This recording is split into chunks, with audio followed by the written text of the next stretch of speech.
Well, this is my kind of rain. No wonder the sky looks so funny today. Let me go! Let you go? But it would be a waste if you ended up as just a pretty stain.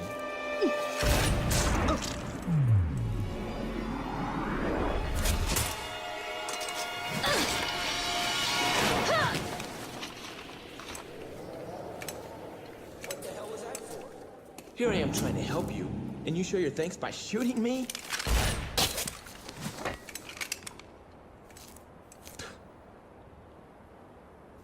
Whatever. Do as you please.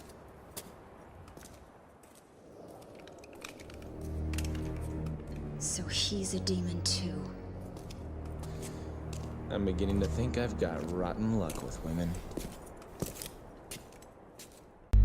Number 7 was in that cutscene. When Dante cleaned his forehead and then wiped the blood on the wall as he walked past, it made the number 7. But that being said, welcome back to part 4 Devil May Cry 3, where today we will be reaching the top of the tower. Ooh. But first we have this secret mission where you have to stay in the air for 20 seconds or longer. To do it is through a new mechanic called the enemy step, where basically if you hit the jump button at an enemy's head, you'll kick off their face to reset your double jump so you can double jump again, and reset your combos so you don't have to worry about it dropping you the moment you go and combo again afterwards. And am I going to get it in one? Come on. Hey! If you have Swordmaster, you can make it a lot easier on yourself by doing the basic Swordmaster combo at the top. Additionally, if you have Trickster, you can keep on wall running as well to give you some extra time and mobility. But that being said, let's move on. I didn't mean to stinger off that, it's just second nature. I don't think there's any red orb stashes back here. Because I know there isn't a blue orb here. I don't know why I went to say that, it's because we just got a full blue orb to get extra health. And despite saying we're running towards the top, we are going to drop down to the basement quickly, to the library, because we need to get an item for later on. The Divine Library, ooh. Also, we're going to get introduced to a new enemy. Remember those chess pieces that we saw? Well, that chess piece, for instance. Well, some of them are alive. Like this one. The pawns are kind of easy to deal with, these basic ones, because they signal when they're going to attack by having their swords go red. And they have a cool feature of when their HP is halfway down, they will show damage on them. All the chess pieces do that, and I think that's a really cool attention to detail. They have like a stone-like demon actually break away when you start wailing at it. That is an attention to detail I wish they did more often in Devil May Cry, like having physical damage be present on the enemies. Maybe in 5, when that eventually comes out. I don't know yet, like, we've seen a lot, but at the same time we still haven't seen that much. Like, we haven't seen the finer details. Like, we've only seen, like, as of me recording this, we don't even know if we're getting a demo to be able to really experiment and get a hold of everything. So I'd love to hear Goliath's theme, and I'd love to be able to hear if they do the Dante demo, but I'm not sure they will because they might have to remove the cutscenes. But if they did a Dante, so I'd love to hear Cavalier Angelo's full theme, because the recreation that's floating around YouTube is really good. Also, there is a red orb stash on this one. There it is. But we are near the top of the tower. Also, for future reference, there is a secret mission here, like just where I was standing on the right, but you can't access it now. There'll be later on, there'll be a point where it'll be glowing a different colour, and I can get up there. God damn it, get up there. Dante! Got the platforming in this game. A lot to be desired. Oh, come on. There we go. But it's right here. Oh, it fell off, but it was right there. But you can't access it now. You can only come back for it later. And there's more chess pieces in here. These guys are the enemies I probably get triple S's on the most, because they're so, like, readable on any difficulty when they're going to attack or not. So you can just wail on them, and even if you're behind them when you wail on them, even if they go to attack, the chances of them hitting you is very unlikely. These guys are probably the easiest enemies to deal with in the game, once you know to avoid.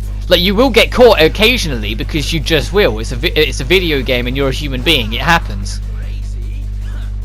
But don't be surprised if they're the first enemies you get consistent with dealing with, like on a general level. Because they're very easy to dodge and deal with. The only time you're probably likely to get hit by them is if you're concentrating on another enemy and one of them happens to sneak you. Because when their swords go red, they are quite quick on the swing afterwards. Like, they don't take their time and take a slow swipe like some of the Reaper enemies. Once they decide to swing, it's quite rapid. It's quite sudden. Also, there is an enemy encounter over here, but you need to head over here first to be introduced to another one of the sins. I believe these ones are sloth, and they're mob spawners. That's all they really are. They will, like in the early game, they will spawn the basic normal Reapers, like these guys. But later on, they will spawn the more advanced ones, like the Prides, or the other one, Lust. I can't remember the name of all of them off the top of my head, which one's which. But they will spawn other ones as you go. And they don't drop much in terms of red orbs because they're infinitely spawning. If they dropped like the same amount, I think it would be a little broken for like a red orb grind. Just let them keep on spawning these guys. I didn't realise they were one hit away. Those basic enemies die way too quickly on easy, normal, and hard. Like even on very hard, I feel like they kind of just go down with not much hassle. Like, come on, you can do better than that. Well, I'm surprised he lived that. I would have thought that last hit would have got him. Let's keep the... Oh, let's see how much I can try and keep this triple S. Because I'm really in the zone with Devil... Ow. I really was in the zone with Devil May Cry right now. I'm really feeling it. It's like Shock would say. The only reason I swapped the Cerberus for the attack there was because I didn't feel like doing the free ride. And I was like, how can I stop this since I'm already mid-jump? But let's go get our item. We need that for the very next room we're going into anyway, so it's a bit odd that they decided to do that. Like, they could have left the room unlocked and see how many people try and run past it. This one is one of the harder ones to get. You have to triple S this statue with just Rebellion.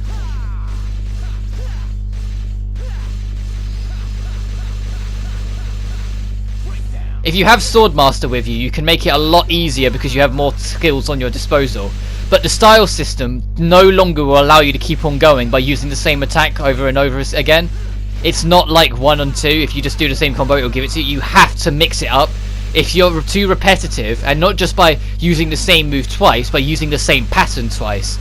So you've got to mix up the order you do your long different string of attacks, otherwise it will stop giving it to you as well. There we go.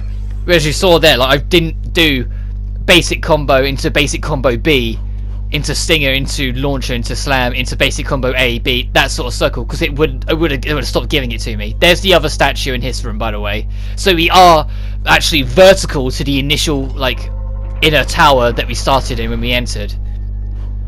And that will be shown when we drop down this lift over here, that we are completely vertical to that tower where we are.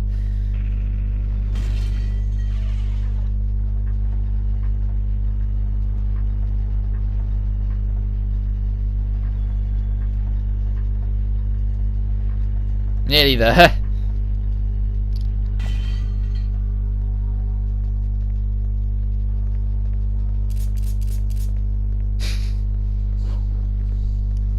And this is the fire we need the Siren's Tear we just got for.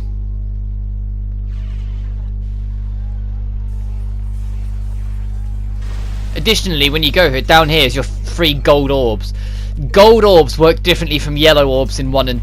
Well, in 1, I was going to say 1 and 2, but then I remembered 2 actually had its own weird little gold orb system. When you die, if you're using a gold orb, you will have the ability to respawn on the spot, so you don't lose your progress on a boss fight or an enemy swarm. You can continue right ahead, but it will burn through a lot. Like, you're guaranteed like a C or a D rank if you do it. It will burn through a lot of your score, which is different from the yellow orbs where using one just reset you outside the room. However, you do have that choice. When you start the game, like right in the start of part 1, it will just notice that it came up saying gold or yellow. You do have the choice to make it so you only have yellow orbs that will spawn you outside the room instead of a gold orb. But on yellow orb mode, if you run out of yellow orbs and then die, it will kick you out the mission. Which, to be fair, means nothing if you've been playing Devil May Cry a long time, because you'll be instinctively resetting the mission if you die. And it's what I've been doing on this mission. The moment I die, I reset the mission. I'm not continuing from that. And I've only had one death so far, and that was against Agni and Rudra. And so I had to reset the whole mission. Not that I mind, because I'd rather do it properly than fuck up and die. Like, I don't mind using the odd item if I need to use it, but I don't want to die and then continue, because I feel like that isn't a Devil May Cry way to go. Like, that's a proper pansy way to go. Ow. And to be honest, I really should have just clicked on yellow mode just to show it, but I wanted to show off gold mode in its own little way to show you that it does exist. And unlike Devil May Cry 2, it gives you the choice anyway. Like, in the sense of, if you die, it'll come up saying use the orb or accept death. Like, it won't just immediately use like it does in 2 against your will.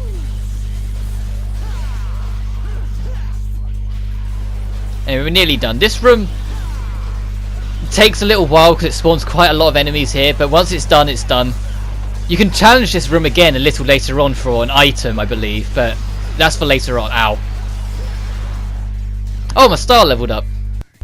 Now, if we lock on and press forward when we press the style button, we'll do a special attack like this.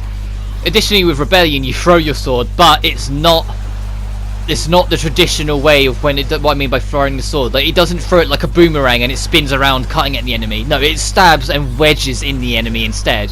So it's more singular. You can't capture a whole group of enemies with it. Which is a bit of a ow, okay, this is starting to get a little overwhelming. There's a lot of mooks here. Need to shut up and... Ah! What? I got fucked by the door! But I need to concentrate a little bit. Ow, fucking hell. Why are there so many of these guys in here? I didn't realise that many had spawned. And it doesn't help that when they teleport right next to you, they immediately swipe, so sometimes they can just catch you like that.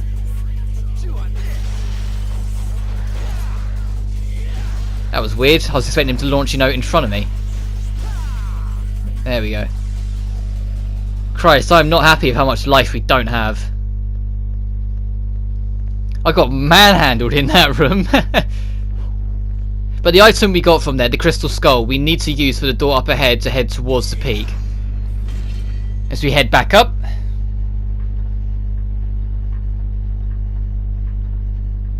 And we have to sit through the whole animation. You can't skip this. There we go.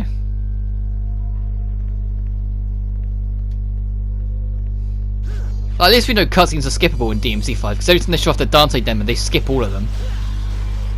Because that's the biggest thing that wound me up with the new God of War, that everyone seemed to ignore, that none of the cutscenes were skippable.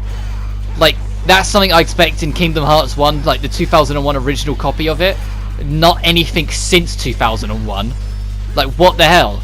And it's not like the stupid walk and talk sections, which even then, that's no excuse, because a lot of games know that that should be skippable because it's just cutscene with less effort. But to be able to not skip anything, I was just like, that's shit. That's really shit.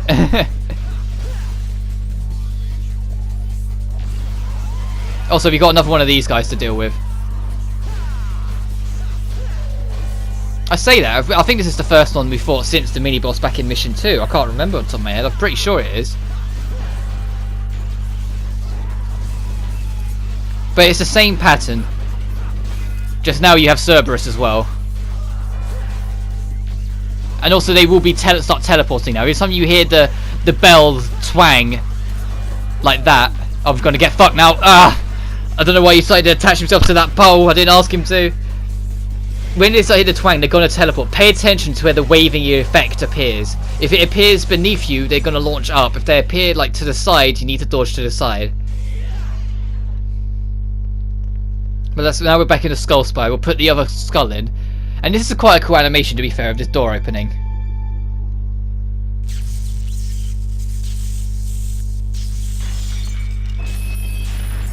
I like that animation where they kind of all spin in on themselves.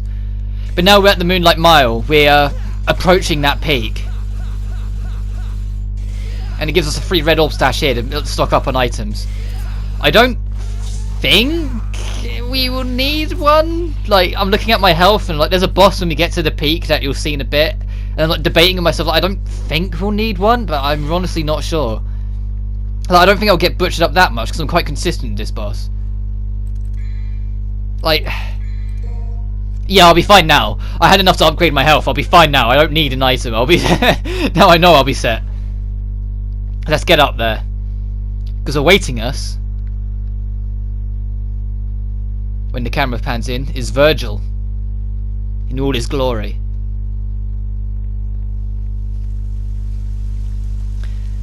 The boss fights against Virgil, because spoilers, this isn't the only time we're going to be fighting him in this game, are my favourite fights in the whole game, by a huge stretch. They're so fucking fun. And they break up the 3 acts of this game very well, I feel. But that being said, we've got a cutscene.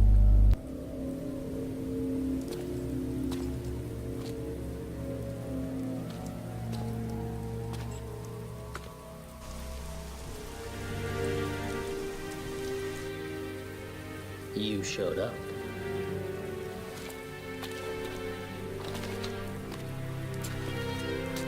You sure know how to throw a party. No food, no drinks, and the only babe just left. My sincerest apology, brother. I was so eager to see you, I couldn't concentrate on preparations for the bash. Whatever. At any rate, it's been a whole year since we last met. How about a kiss from your little brother? Or better yet, how about a kiss from this?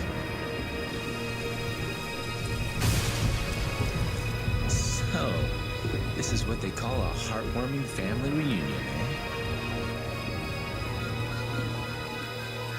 You got that right. And so begins the fight against Virgil. He is a very formidable foe and will almost definitely be the result of many game overs on your first playthrough of this game. He is extremely tough and very dangerous, especially because of his trusty sword Yamato, making him allowing him to attack very fast, like as you saw there, with his rapid slashes. That hurt like shit if he catches you with them. He also has an uppercut and immediate follow-up down slash if he manages to catch you with it, so be wary of that. Because if you're hit by one, you will be hit by the next. Like, there is no invincibility escape from it. If you're hit by the first, you'll be hit by the rest. It's the same with any of his combo attacks. If you're hit by the first, the rest of the combo, you'll have to deal with it. However, the frames of when it connects compared to the the frame rate connects compared to what you see are slightly different, so even if it looks like it hits you, you will still have a bare frame chance to escape from it, but it is quite tight, so don't be surprised if you get caught a lot. I know I will. If you try and attack Virgil normally when he's not mid-attack, he'll do what you keep on seeing him do, which is deflect it and bounce me back. But if you can catch him like mid or during a recovery animation, you can drop a combo on him. Additionally as well, sometimes he'll make distance and perform one of his signature attacks, the Judgment Cut, where he will snap his sword together and make a like voidular explosion at a distance away from him, because he's just that brilliant with his trusty sword Yamato, which is a keepsake from his father Spada. Well, both their fathers Spada. But that being said, the fight's nearly done. And usually he deflects bullets, but because he was mid-attack, I got away with it there.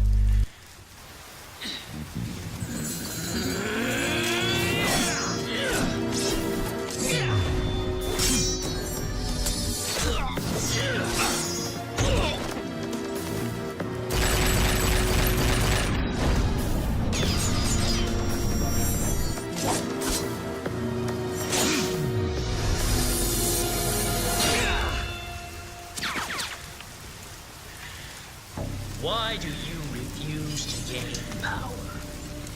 The power of our father, Sparta. Father? I don't have a father. I just don't like you, that's all.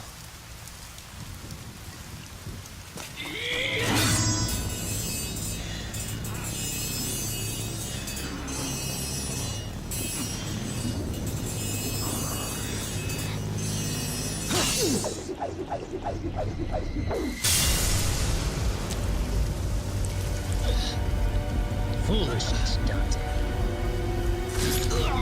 Foolishness. Light controls everything. And without strength, you cannot protect anything. Let alone yourself.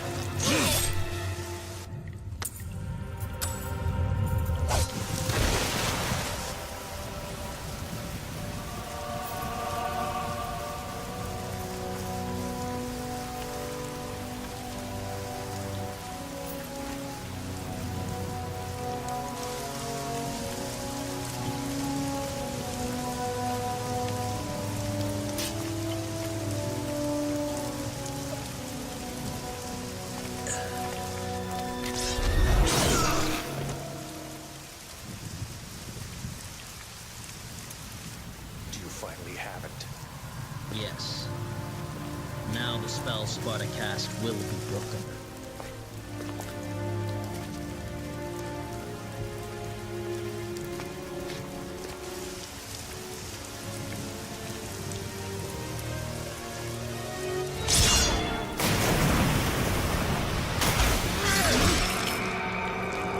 I see a devil inside you has awakened as well.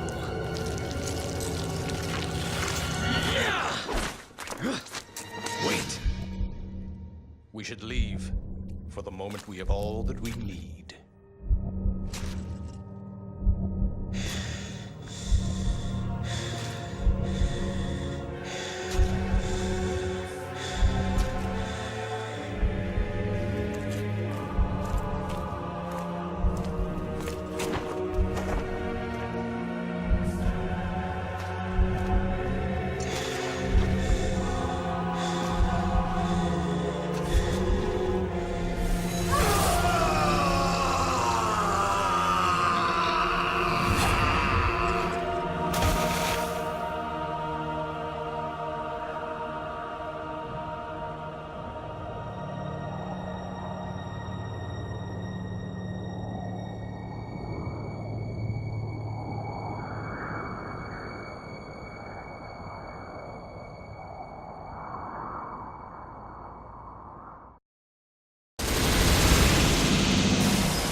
Well, that was a thing. Well, now we've been eaten by the giant Leviathan that's been flying around the tower since the moment it arose.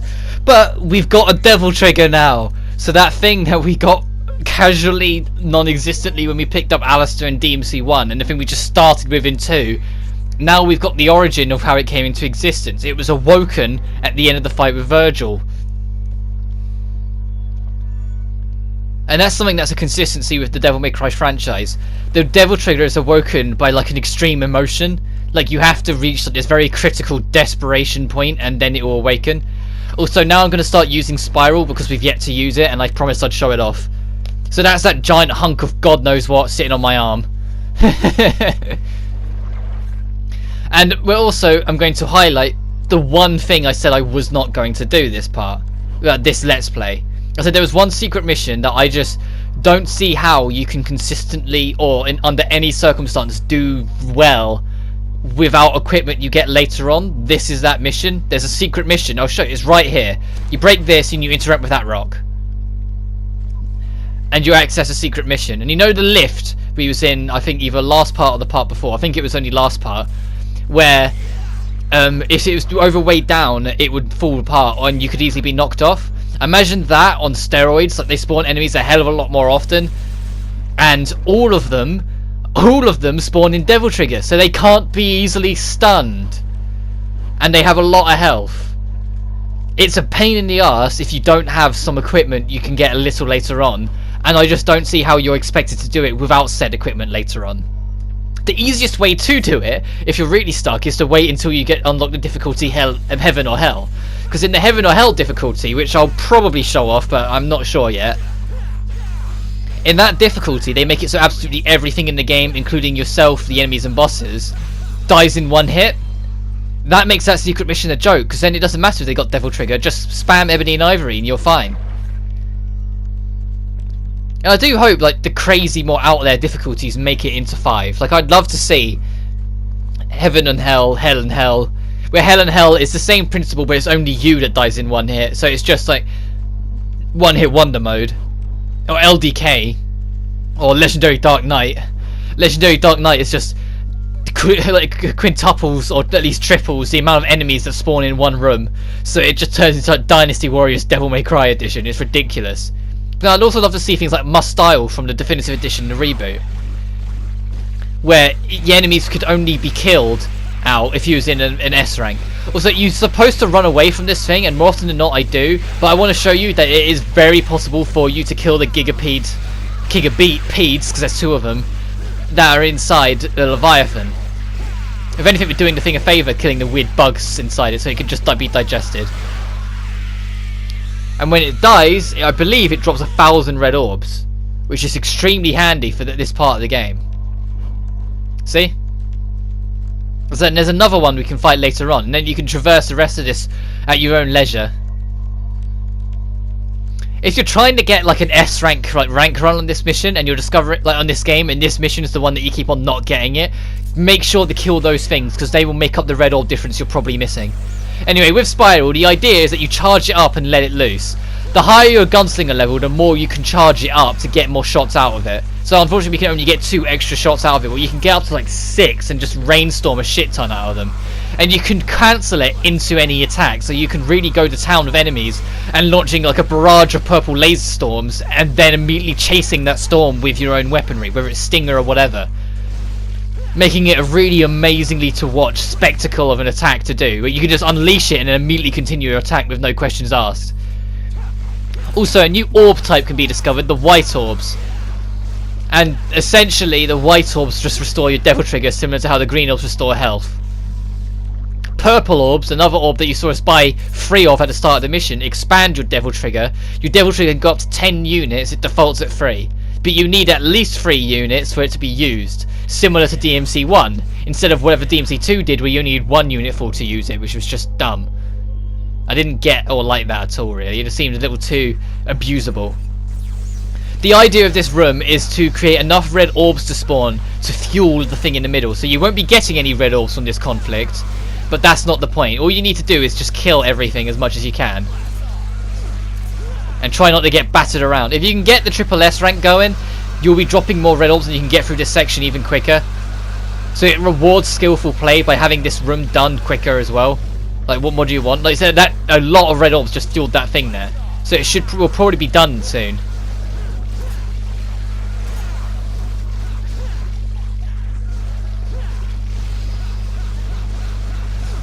I was hoping he'd... Sometimes the enemies, when they go to attack, move themselves into the range of the million stab. So that's why I didn't try and dodge that. I wanted to see if he'd move into it. Because sometimes they do, or at least enough to bounce away from their attack so I can finish up. Oh well. Probably next mission I'll try and make more of an effort to use Royal Guard again.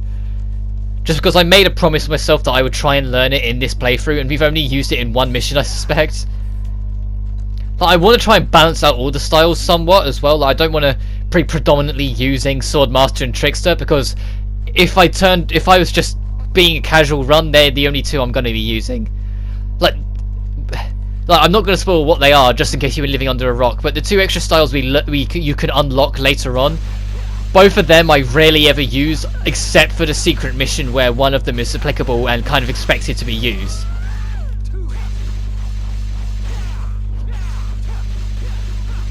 And also this one you need to get to, I believe, a double S for Cerberus, not a triple S, they're not that mean. There we go. Oh, that's enough for another blue orb. God, we're raking in the blue orb fragments. We're already up to 12 units.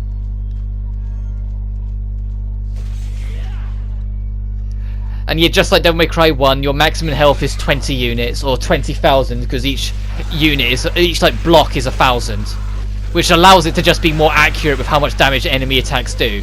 Instead of having to worry about like each attack doing a set amount, sort of like what they do with the older Zelda games, where it's just each hearth is just 4 HP, so you can never be extremely precise if you want to about how much damage each attack can do. Hey, let's get our 1,000. There we go. Let's move on. To be fair, it was only recently I started making a habit of killing them, because I used to only kill them if I really felt like it, or if they'd wound me up, or if I was like, or just to have a breather if I was doing a DMD run, just because it's something easy to kill no matter what difficulty. But no, I thought I could show off that they are actually really helpful for early game experience. Well, I say early game, we're in mid game now. This mission is technically the first mission of Act 2 in the game. Every time there's a new Virgil fight, treat it like a new act, finishing and starting. Because like we finished Act 1 by fighting Virgil, we'll be finishing Act 2 by fighting Virgil, etc, etc. Also, after we got the source to allow us to attack the Leviathan Heart, all the lights did get shut off. I mean, I don't know how there was lights, but you know what I mean. Like his core thing that was giving us the light source is gone. So you have to work a little bit more of memory of where all the acid patches are. Also, I will be swapping the Swordmaster here, because I want to show probably the easiest way of dealing with this fight, in case anyone struggled. Not that you should, like after the fight against Virgil, this fight is a hell of a lot easier.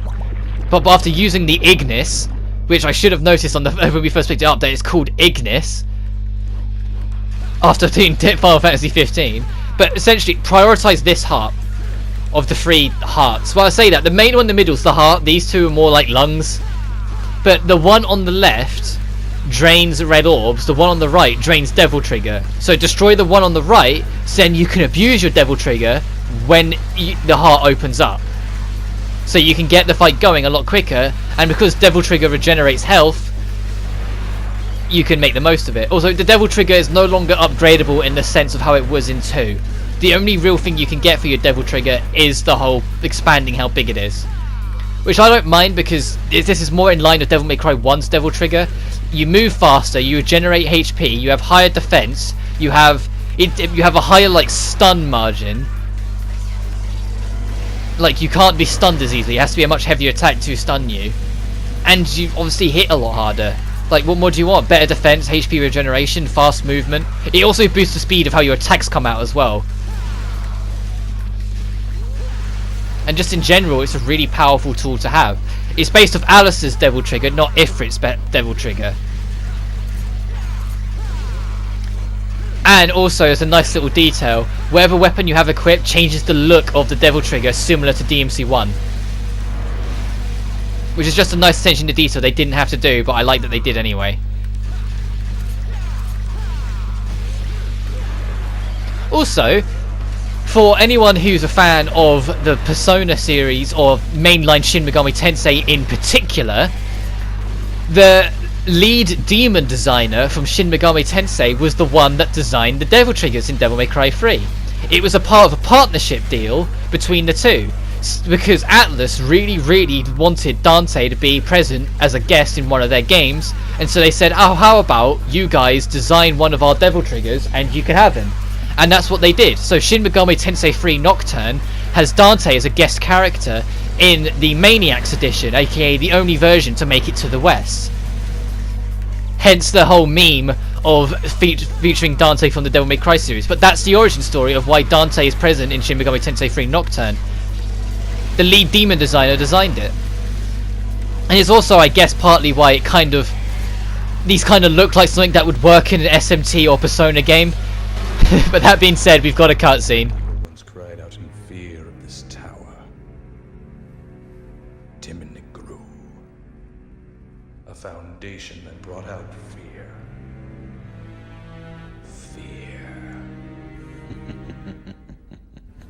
Yes. Fear. Can't you feel it? The rage and agonies of the people. Those who were confined here, with their desires for evil being unfulfilled. It was all because Sparta slammed the door to the demon world in their faces.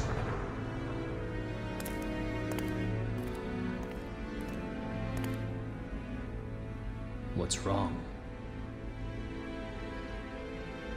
Nothing.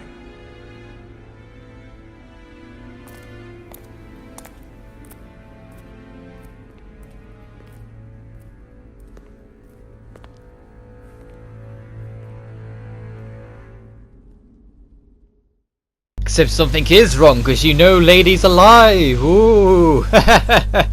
Anyway, next time on Devil May Cry 3, we'll be escaping the Leviathan and then doing our round 2 of climbing the tower to try and stop whatever's going on. That being said, I'll see you guys next time. You guys take care now. And we got an S rank! Hey!